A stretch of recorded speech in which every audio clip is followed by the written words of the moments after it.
Assalamualaikum warahmatullahi wabarakatuh. Apa kabar teman-teman semuanya? Pertemuan kali ini kita akan membahas atau berdiskusi terkait dengan etika berinternet. Internet, sebagaimana teman-teman ketahui, teman-teman sering menggunakannya, sering mengaksesnya, bahkan mungkin sering sekali gitu kan, karena beberapa menit mungkin mengakses internet, beberapa menit teman-teman buka aplikasi dengan menggunakan jaringan internet dan lain-lain. Seperti yang kita tahui dan kita sadari bahwa internet menjadi bagian penting dalam kehidupan manusia. Sebagai apa ya, manusia zaman now gitu kan, teman-teman sangat ketergantungan dengan internet, begitu juga saya gitu kan, karena ini sudah seperti apa ya, kebutuhan kita ya, seperti makan, mungkin seperti minum dan lain-lain. Jadi di sini dikatakan bahwa internet menjadi bagian penting dalam kehidupan manusia, dalam aktivitas kita, membantu dalam beberapa aktivitas kita lah, meringankan kerja kita dan lain-lain seperti itu. Bagaimana jika tidak ada koneksi internet? Mungkin teman-teman pusing ya, jadi kayak kembali lagi ke masa lalu gitu kan, ketika dulu tidak ada listrik gitu kan, hanya ada obor atau lampu patromak dan lain-lain, sampai seperti itu. Jadi ketika tidak ada internet, maka kelihatannya kembali lagi seperti zaman dulu dengan kegelapan dan lain-lain. Tapi berbeda ketika ada internet, maka dunia kita terasa sempurna atau lain-lain seperti itu. Ya, ketika tidak ada internet ya pusing lah kita, karena aktivitas kita jadi terganggu, komunikasi kita dengan teman-teman, dengan rekan kerja, dengan keluarga mungkin terganggu, sehingga ya sedikit kesusahan ketika kita tidak ada internet. Definisi internet, secara istilah merupakan singkatan dari interconnection networking, sebuah jaringan atau seluruh jaringan komunikasi yang menggunakan media elektronik dan saling terhubung untuk berbagi sumber daya. Jadi teman-teman ketika menggunakan elektronik itu kan, alat komunikasi elektronik pasti menggunakan internet, sudah ada tersedia internet di mana elektronik itu saling terhubung untuk berbagi sumber daya, informasi dan lain-lain seperti itu. Dengan internet kita bisa mentransmisikan suatu data, jadi bisa misalnya kita upload nih, ada proses atau proses upload di mana kita bisa mentransmisikan suatu data dari komputer lokal atau dari komputer yang kita miliki. Misal dari komputer itu tidak hanya laptop atau PC, tapi juga HP gitu kan, handphone, gadget kita itu merupakan suatu teknologi komputer, dimana kita bisa mengupload suatu informasi, file, apapun itu, misalnya bentuknya file, bentuknya gambar atau dokumen. Misalnya teman-teman mengunggah suatu tugas ke dalam suatu classroom atau form pengumpulan tugas, teman-teman akan menguploadnya seperti itu.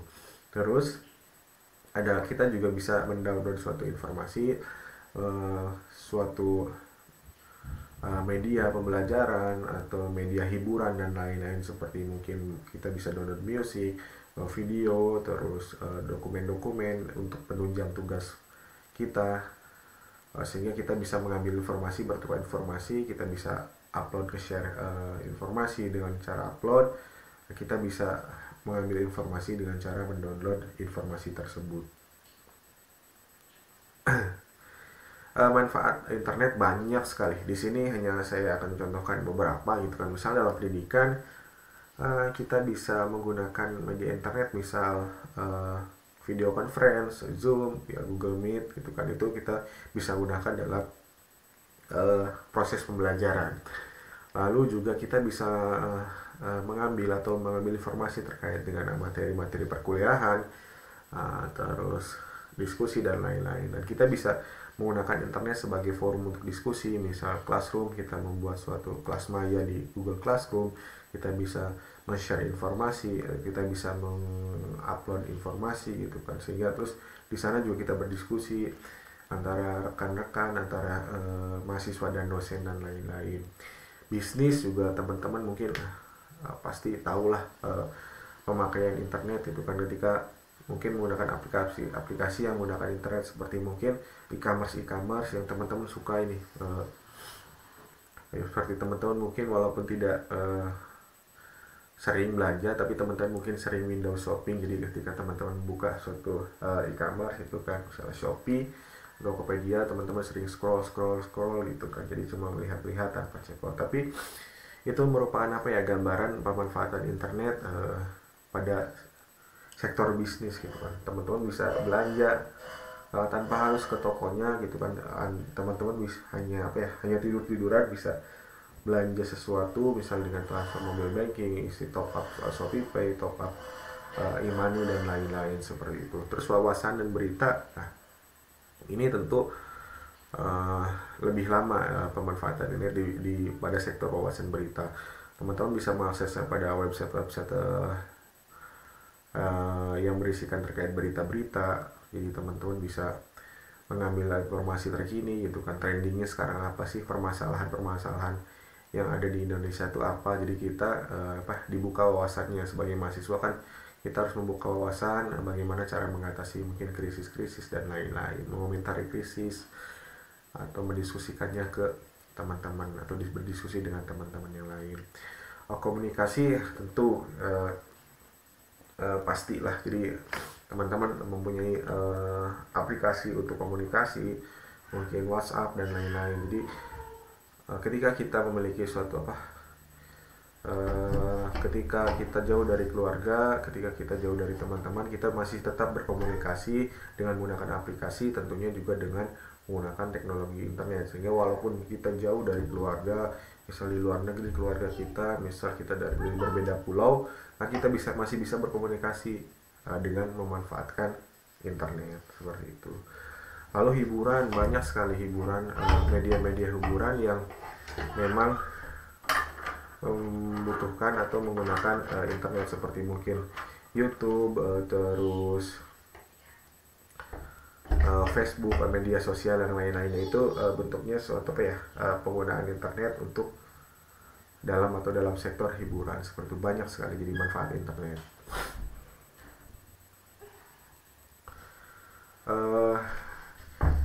Di internet gitu kan, pengguna internet memang tidak terbatas ruang dan waktu. Jadi kita dimanapun gitu kan, secara lokasi dimanapun, yang penting ada jaringan, itu ada infrastruktur internet, maka kita bisa mengaksesnya atau kita bisa menggunakannya.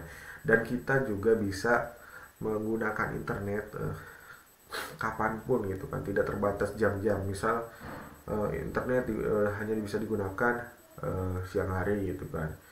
Internet hanya bisa digunakan oleh kalangan-kalangan tertentu, tidak. Jadi kita di Indonesia alhamdulillah bebas untuk menggunakan internet kapanpun kita berada, itu kapanpun kita menggunakannya, dan kapanpun dimanapun kita berada. Jadi bebas untuk menggunakan internet. Pengguna internet dapat mengakses informasi di mana dan kapan mereka berada. Nah ini seperti yang saya sampaikan, bahwa kita bisa mengakses internet dimanapun, yang penting ya jaringannya ada, sinyalnya ada untuk melangkah atau mengakses internet. Dan kapanpun mereka berada, kita bisa mengakses dimanapun, yang penting ada internetnya, seperti itu. Maraknya penggunaan internet dapat memberikan dampak buruk. Jadi selain tadi manfaat ada pendidikan, untuk bisnis, terus komunikasi dan lain-lain gitu kan, tapi juga ada memberikan dampak. Tentu apapun yang memiliki manfaat pasti juga akan memberikan suatu dampak, walaupun mungkin dampaknya besar atau kecil, seperti itu. Di sini dikatakan internet dapat memberikan dampak buruk pada diri sendiri dan orang lain. Jadi mungkin saja internet dapat memberikan dampak buruk kepada kita dan juga kepada orang lain, misalnya teman-teman kita atau orang lain yang belum kita kenal dan lain-lain. Dapat merugikan orang lain dengan cara membuat gaduh dan lain-lain. Jadi seringkali kita menemui suatu informasi yang memang belum tentu kebenarannya, belum tentu bahwa itu informasinya valid atau tidak. Kita share aja gitu kan, kita diskusi dengan debat kusir gitu kan, debat yang tanpa memiliki ujung, sehingga ya itu menimbulkan kegaduhan dan menimbulkan perpecahan, seperti itu. Dan internet juga bisa digunakan sebagai media untuk tindakan kejahatan. Teman-teman mungkin tahu lah bagaimana internet dapat mengakses, membobol bank dan lain-lain. Dengan jaringan internet kita bisa menghack atau menggunakan data-data pribadi orang lain dengan niat jahat seperti itu. Nah itu dampak buruknya ketika kita mungkin tidak waspada dalam penggunaan internet. Yang ditekankan pada pertemuan ini adalah terkait dengan etika. Ketika kita menggunakan internet dan ketika kita berkomunikasi, harapannya kita menerapkan suatu etika. Mengapa? Karena ya tadi agar tidak menimbulkan kegaduhan, agar tidak menimbulkan perpecahan antara anak-anak bangsa dan lain-lain seperti itu. Mungkin ini definisi etika ya, ini bukan definisi internet. Jadi definisi etika berinternet. Etika merupakan ilmu yang mempelajari tentang baik dan buruknya cara orang melaksanakan hak dan kewajibannya. Etika ini berkaitan dengan akhlak seseorang. Jadi etika gitu kan. Sebelum kita melakukan komunikasi, sebelum kita melakukan suatu tindakan, baik itu suatu hak, baik itu suatu kewajiban, maka kita harus mempunyai ilmunya. Bagaimana cara berinteraksi yang baik, bagaimana cara menggunakan atau mengucapkan kalimat yang baik di internet dan lain-lain. Bagaimana kita berdiskusi dengan baik di internet itu kan, dan sebagainya. Jadi tentu perlu etika untuk mengantisipasi nanti adanya muncul perdebatan, perselisihan antara anak bangsa, sehingga harapannya tidak ada perpecahan ketika kita menggunakan internet seperti itu. Ada jenis etika gitu kan dalam penggunaan komputer dan internet. Di sini ada jenis komunikasi yaitu one-to-one communication. Jadi komunikasi yang terjadi pada satu individu dengan individu yang lainnya. Teman-teman mungkin sering ketika ini contohnya seperti teman-teman me-WhatsApp secara personal atau pribadi, PM atau personal message, terus misal di media-media sosial lain, misal personal message juga atau direct message istilahnya gitu kan. Yang penting ini ciri khasnya adalah teman-teman berkomunikasi antara satu orang dengan orang lain gitu, misalnya Mas A dengan si B itu berkomunikasi dalam suatu media aplikasi yang menggunakan internet seperti itu contohnya. Di sini ada one to many communication, jadi komunikasi yang terjadi antar individu dengan beberapa orang atau kelompok atau juga sebaliknya. Contohnya adalah blog. Jadi di sini blog juga termasuk one to many communication. Jadi ketika ada suatu berita menginformasikan ke beberapa pembaca gitu kan, pembaca blog tersebut. Jadi kan blog itu sebagai one, dan many communication-nya itu adalah banyaknya orang yang bisa mengakses blog tersebut sehingga banyak yang membaca informasi-informasi yang ada di blog tersebut. Terus ada komunitas, misal dalam suatu grup Facebook gitu kan, grup diskusi jual beli, diskusi lain-lain gitu kan. Seringkali ada orang yang memposting suatu informasi, terus ada yang berdiskusi di kolom komentar gitu kan, komentar plus diskusi terkait mungkin jual beli rumah dan lain-lain. Nah itu juga termasuk dengan one to many communication.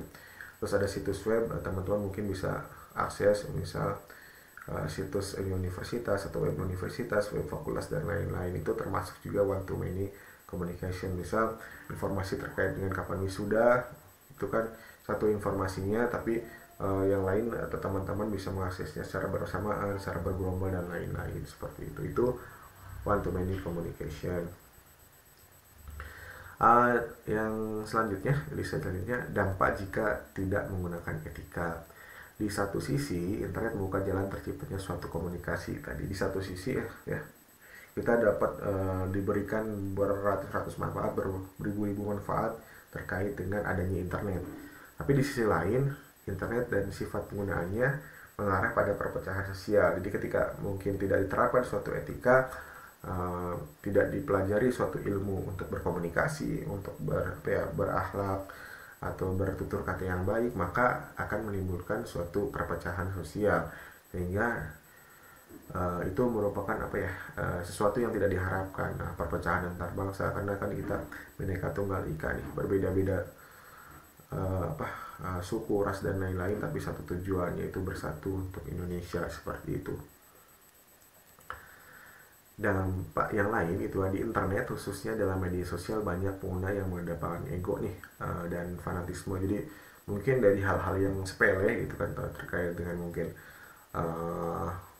kasus-kasus pilpres, politik gitu kan, terus bola dan lain-lain, masalah-masalah sepele seperti bola pun kita bisa menimbulkan emosi dan perpecahan gitu kan, misalnya antara fans Liverpool dan fans Manchester United ketika dia bertanding, Liverpool kalah, MU menang dan lain-lain, itu mungkin saling mengejek, terus ada yang emosi kemudian terpancing, ada yang mikirnya bahwa itu serius gitu kan, jadi terpancing, emosinya tidak terkontrol, maka terjadi perpecahan dan lain-lain, dan berujung pada kalimat-kalimat yang kotor, kalimat-kalimat yang kasar dan lain-lain, sehingga itu merugikan teman-teman yang berkomunikasi di situ.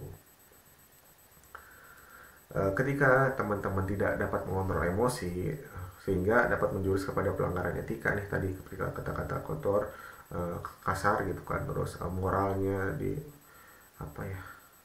tidak dihiraukan, maksudnya ya berkomunikasi semaunya gitu kan, dan nilai-nilai spiritual itu hilang gitu kan, karena ya emosi jadi melampaui atau keluar dari nilai-nilai spiritual yang bersifat universal, seperti itu mengejek-ngejek keras, mengejek-ngejek apapun itu, seperti itu tidak boleh atau tidak diperkenankan, sehingga ya harapannya kita belajar beretika, belajar berkomunikasi dengan baik di internet. Pengguna internet dan media sosial itu manusia ya, jadi kan nggak mungkin yang makhluk-makhluk yang lain tidak menggunakan internet, tapi hanya kita manusia yang menggunakan internet. Maka seluruh transaksi informasi tidak dapat dipisahkan dari aspek etika, karena manusia diciptakan adalah makhluk yang berakal. Jadi bagaimanapun kita, ketika kita akan melakukan tindakan atau melakukan aktivitas yang berkaitan dengan hak dan kewajiban kita, maka kita harus pikirkan, berpikir dulu sebelum bertindak gitu. Jadi perlunya etika itu dalam aktivitas kita sebagai umat manusia, seperti itu. Sehingga untuk mengontrol itu gitu kan, kita perlu belajar atau mempelajari suatu ilmu yang bernama netiquette, yang merupakan panduan untuk bersikap dan perilaku sesuai dengan kaidah normatif atau norma-norma yang berlaku ketika kita menggunakan internet, sehingga ya ada aturan-aturannya nih, kenapa kita harus beretika, kenapa aktivitas atau yang perilaku-perilaku yang tidak baik itu tidak dibenarkan dalam komunikasi di internet, seperti itu.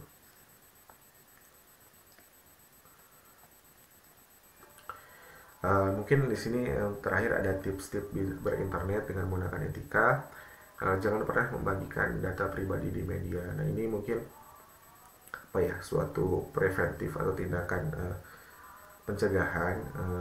Kita ketika mempunyai data pribadi, cukup data yang secara general aja, tidak yang terlalu penting-penting saja, tapi data yang sifatnya pribadi jangan sampai kita share gitu kan, seperti mungkin nomor telepon kita dan lain-lain, data-data kependudukan kita jangan sampai mungkin tersebar di internet. Untuk apa? Jadi untuk mencegah penyalahgunaan data oleh pihak-pihak yang tidak bertanggung jawab. Seringkali mungkin kita menjumpai ketika data-data kita tersebar, maka data kita digunakan untuk sebagai jaminan pinjaman online oleh orang-orang yang tidak bertanggung jawab, seperti itu. Maka perlunya tindakan preventif, atau jangan sampai kita membagikan data pribadi di media internet, seperti itu. Terus tidak asal share informasi, jadi pastikan memilih dan memilah informasi yang didapatkan dari sosial media. Jadi ketika kita mendapatkan suatu informasi mengenai sesuatu gitu kan, kita harus bandingkan, kita harus identifikasi, kita harus analisis apakah informasi yang kita baca gitu mendapatkan dari grup WhatsApp mama, grup WhatsApp perumahan dan lain-lain gitu kan. Biasanya ada informasi-informasi yang mungkin bapak-bapak atau ibu-ibu yang sering nge-share gitu kan, tanpa mengetahui asal-usul informasi tersebut, share aja terus kita juga ikut nge-share-nya. Kita perlu telah dulu, kita perlu analis dulu apakah ini benar gitu kan informasinya, jangan sampai kita nge-share atau informasi yang tidak benar kevalidannya seperti itu. Terus tidak melakukan plagiasi. Nah ini mungkin dalam dunia perkuliahan teman-teman mungkin ketika nanti sudah masuk semester berapa, mungkin semester sekarang juga sudah dapat membiasakan bagaimana kita tidak melakukan suatu tindakan plagiasi. Jadi mengcopy paste tugas teman-teman, terus mengcopy paste karya orang lain, misal jurnal, teman-teman posting juga jurnal tersebut tapi isinya copy paste dari penelitian orang lain, terus penelitian atau tugas akhir misalnya skripsi juga mengcopy paste punya orang lain gitu, sehingga itu dilarang. Karena apa? Karena ada karya orang lain yang kita akuisisi lagi seperti itu. Nah itu tidak boleh atau jangan dilakukan seperti itu. Perhatikan bahasa saat melakukan interaksi di media sosial. Jadi tidak menggunakan kalimat yang ambigu atau yang menimbulkan kebingungan atau tidak jelas maknanya itu apa, itu dihindari. Tidak menggunakan kalimat yang dapat menyinggung orang lain. Nah di sini jadi tadi sebelum mengucapkan atau sebelum membuat chat atau tweetan atau postingan, jangan sampai menyinggung orang lain. Dibaca lagi gitu kan sebelum dipost, baca lagi apakah kira-kiranya ada orang yang tersinggung atau ada orang-orang yang dirugikan atau tidak. Ketika ada kira-kiranya ada atau ada potensi untuk dirugikan orang lain gitu kan, maka urungkan atau diubah kalimatnya sehingga tidak ada indikasi menyinggung orang lain seperti itu.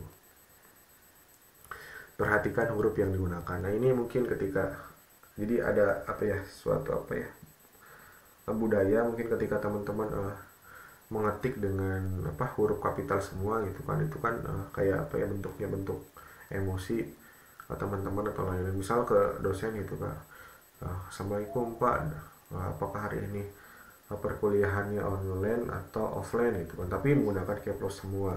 Dan mungkin dosen juga, ini kenapa mahasiswa kok mengucapkan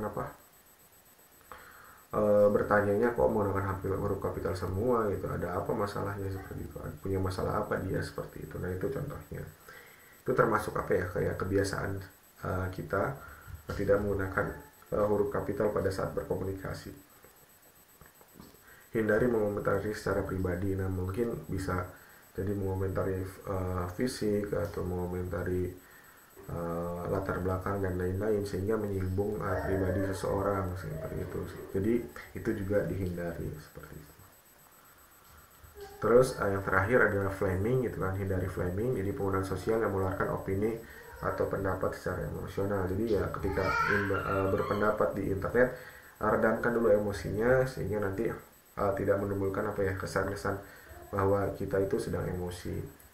Biasanya karena perdebatan diskusi yang tidak berujung atau debat kusir, sehingga tadi kan diskusi lama-lama marah, emosi dan lain-lain sehingga debat kusir lalu mengeluarkan kata-kata yang tidak bagus atau kasar seperti itu. Nah itu mungkin perkuliahan kali ini terkait dengan literasi teknologi informasi pada materi etika berinternet. Mungkin itu yang bisa saya sampaikan. Semoga dapat diambil manfaatnya, diambil hikmahnya. Mohon maaf jika banyak kekurangan dalam penyampaian, karena kekurangan itu milik saya pribadi dan kesempurnaan itu hanya milik Allah Subhanahu wa taala. Terima kasih. Assalamualaikum warahmatullahi wabarakatuh.